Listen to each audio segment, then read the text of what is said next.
अकेले वहां पेड़ लगाने हैं, फूल पत्ती लगानी है, वहां को साफ और सुंदर रखना है, इसको बनाने में तो हम सब मिलकर के योगदान दे सकते हैं।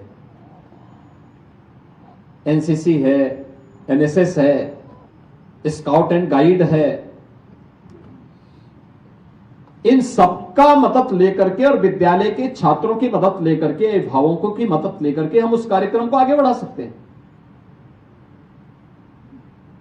समय पे स्कूल आना, समय पे स्कूल, जब समय स्कूल बंद होता है, जब प्रत्येक छात्र चला जाता है वापस, इसके बाद विद्यालय के अगले दिन की कार्य योजना के साथ प्रधानाचार्य के साथ चर्चा करने के बाद तब सभी शिक्षक फिर अपने घर के लिए प्रस्थान करें, कितना अच्छा मैसेज होगा।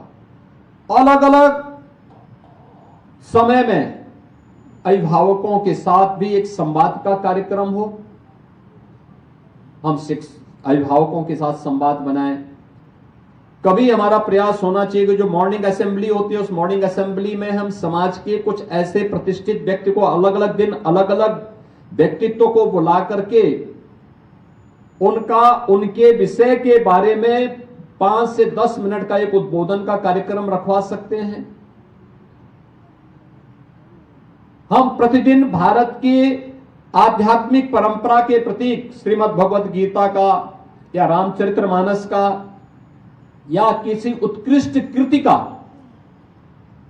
5 मिनट का उद्बोधन का कार्यक्रम वहां रखवा सकते हैं, जो छात्रों के लिए रुचिकर भी हो और उनके आध्यात्मिक उन्नयन के साथ साथ उनके व्यक्तित्व के निर्माण में भी वह सहायक हो सकता हो। कितना अच्छा लगेगा। और जो कुछ भी आप वहां बताएंगे, याद रखना जीवन भर उस बच्चे के मनोमस्तिष्क पर वो बातें छाई रहेंगी और वह उसी श्रद्धा और सम्मान के साथ आपको देखेगा। लेकिन जब हम भी ट्रेड यूनियन की तरह आचरण करेंगे और हम भी वही नारा लगाएंगे कि चाहे जो मजबूरी हो हमारी मांगे पूरी हो, तो मुझे लगता है हम सम्मान के पात्र नहीं बन पाएंगे। हमें उस प्रवृत्ति से उभरना पड़ेगा। और मैं धन्यवाद दूंगा उत्तर प्रदेश के शिक्षा विभाग के अपने प्रधानाचार्यों को, शिक्षकों को, जिन्होंने शिक्षा विभाग के साथ बेहतरीन तालमेल बिठा करके कुछ नए कार्य किए। मैं नीति आयोग की बैठक में 2019 में गया था, 19-20 में गया था। हर वर्ष होती है, लेकिन जब मैंने वहां के प्रकाशन को देखा तो इनोवेशन में मैंने देखा उत्तर प्रदेश की तरफ से क्या था, और मैंने देखा कि पूरे देश के अंदर उत्कृष्टतम कार्यों में था आपका ऑपरेशन कायाकल्प। बेसिक शिक्षा विभाग ने इसे 2017 में लागू किया था, ऑपरेशन कायाकल्प। 1,36,000 से अधिक विद्यालय ऑपरेशन कायाकल्प के माध्यम से बुनियादी सुविधाओं से आच्छादित हुई।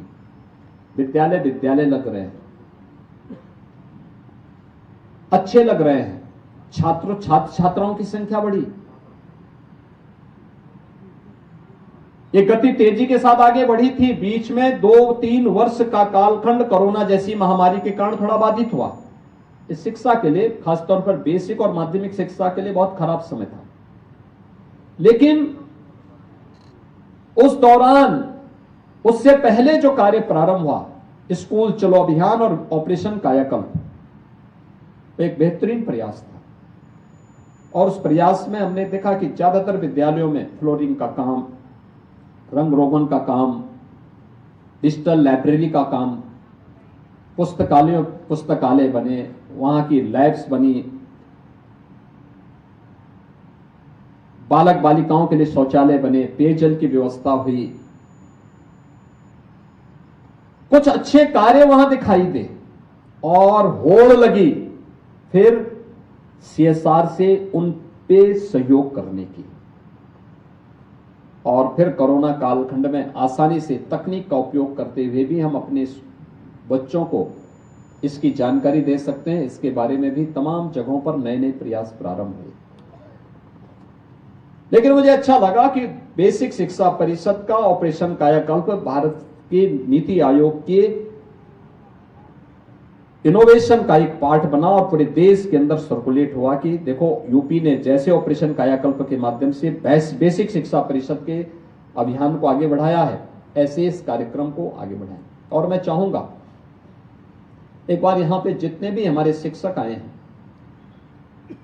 मुझे लगता है कि इस शिक्षक पुरस्कार की हर जनपद के एक शिक्षक को, कम से कम एक शिक्षक को तो प्राप्त होना ही चाहिए, जरूर मिलना चाहिए, और एक स्वस्थ प्रतिस्पर्धा इसमें कराई जानी चाहिए। और मैं चाहूंगा कि बेसिक और माध्यमिक शिक्षा से एक ही प्रयास होना चाहिए कि शिक्षा और शिक्षा से जुड़े हुए क्षेत्र में हमारी पहल कहां पे हम अच्छा कर सकते हैं। आज पीएम श्री विद्यालय खुल रहे हैं, मुख्यमंत्री अभ्युदय विद्यालय के निर्माण की कार्रवाई आगे बढ़ रही है, और अभी गत वर्ष हम लोगों ने प्रारंभ किए हैं। पहले चरण में केवल 18 विद्यालय प्रारंभ किए गए हैं। ये हैं बीओसी बोर्ड से जुड़े हुए जो रजिस्टर्ड श्रमिक हैं उनके बच्चों के लिए, और कोरोना कालखंड में जिन बच्चों ने अपने अभिभावकों को खो दिया था उन बच्चों के लिए। यह है अटल आवासीय विद्यालय।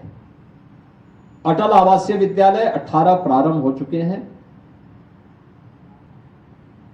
बाकी 57 जनपदों में नए आवासीय विद्यालय खोलने की तैयारी हमारी आवासीय नहीं, वहां डे स्कूल खुलेंगे। लेकिन स्कूल और शिक्षा का मॉडल भविष्य में क्या होगा, अगर हमें प्रतिस्पर्धा में बना रहना है तो वह एक मॉडल हो सकता है जो उसमें दिखाया गया है। लेकिन इसकी शुरुआत एससीईआरटी से भी होनी चाहिए। पुरस्कार प्राप्त शिक्षकों की टीम एज ए एडवाइजर वहां सहयोग करे, उनके साथ जोड़ा जाए। आगे के कार्यक्रमों में भी उन शिक्षकों को हमें लेना चाहिए जो शिक्षकों की चयन की प्रक्रिया के साथ जुड़े हुए हों या फिर पाठ्यक्रम के निर्माण के लिए हो। इनोवेशन के लिए भी हमें स्कूल को परंपरागत पाठ्यक्रम के साथ ही नहीं जोड़ना है। पाठ्यक्रम तो हो, पाठ्यक्रम के साथ साथ रिसर्च एंड डेवलपमेंट का भी केंद्र हमारा स्कूल बने, यह भी हम इसके साथ जोड़ें। मुझे लगता है बहुत कुछ संभावनाएं इसके अंदर छुपी हुई है, क्योंकि आप जिन छात्रों को पढ़ाएंगे वही नेतृत्वकर्ता बनेगा, वही जाएगा। किसान बनना चाहता है तो उत्कृष्टतम किसान बने, आदर्श किसान बने, प्रगतिशील किसान बने। राजनेता बनना चाहता है तो आदर्श राजनेता बने। शिक्षक बनना चाहता है तो आदर्श शिक्षक बने। अगर वह चिकित्सक बनना चाहता तो आदर्श चिकित्सक बने। अधिवक्ता बनना चाहता आदर्श अधिवक्ता बने। अपने क्षेत्र में उत्कृष्टतम कार्य करने वाली पीढ़ी हमें तैयार करनी पड़ेगी, और उत्कृष्टतम पीढ़ी तैयार करने का दायित्व आप सबके ऊपर है। प्रधानमंत्री मोदी जी ने हम सबको 2047 में विकसित भारत की संकल्पना के साथ जोड़ा है। विकसित भारत ये केवल मोदी जी का, केंद्र सरकार का या राज्य सरकार का या किसी पार्टी विशेष का संकल्प नहीं है। ये भारत का संकल्प है, 140 करोड़ भारतवासियों का संकल्प है।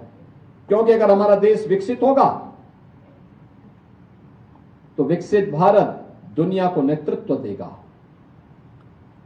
विकसित भारत 140 करोड़ लोगों की, या उस समय भारत की जो आबादी होगी उनके चेहरे पर खुशहाली लाएगा। ये विकसित भारत देश के अंदर की सारी समस्याओं का समाधान करेगा, विकास की बुनियादी सुविधाओं से देश को आच्छादित करेगा।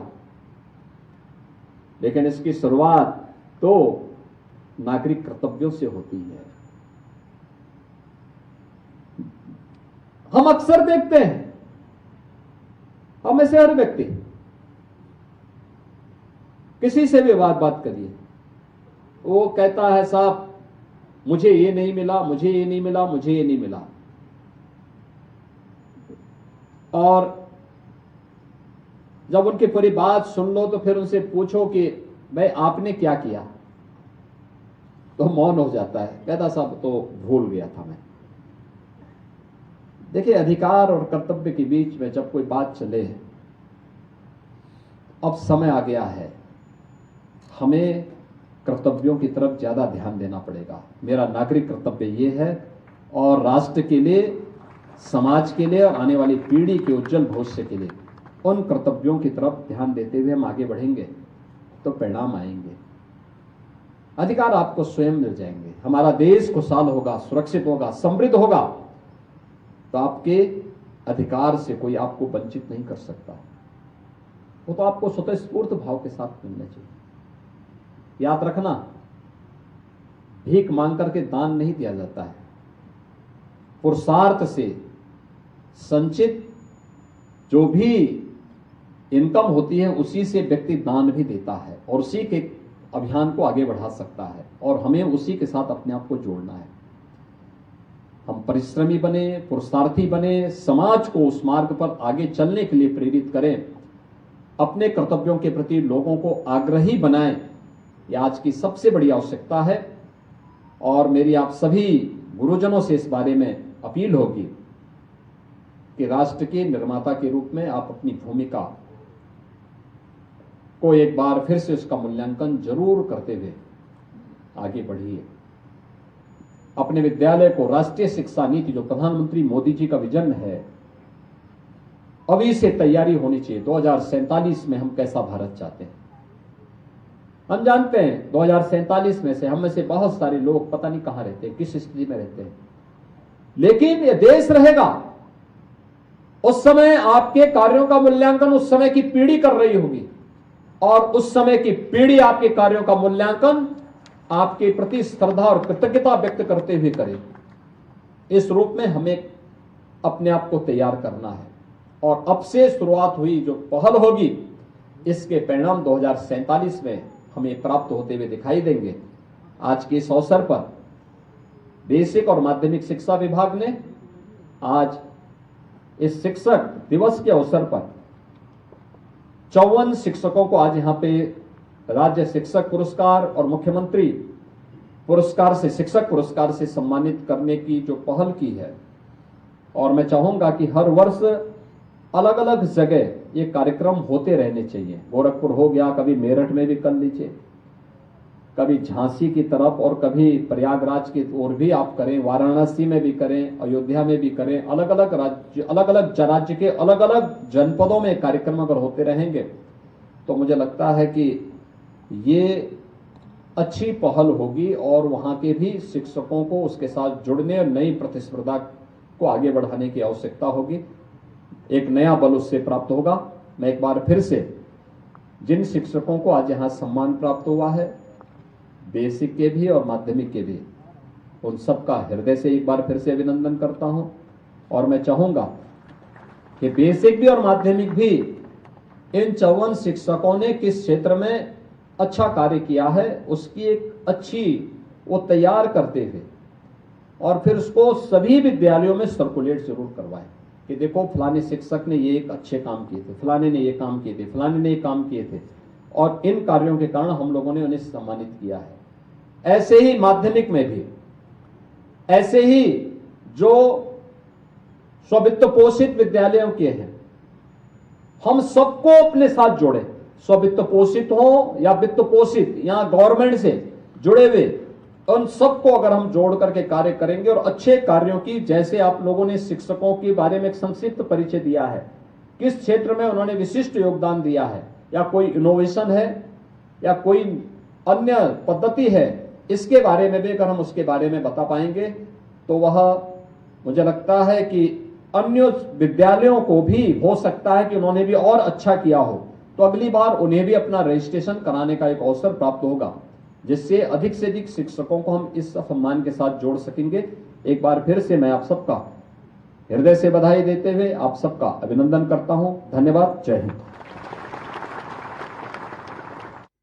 आदर आशीष धन्यवाद महोदय। निश्चित रूप से आपके संरक्षण में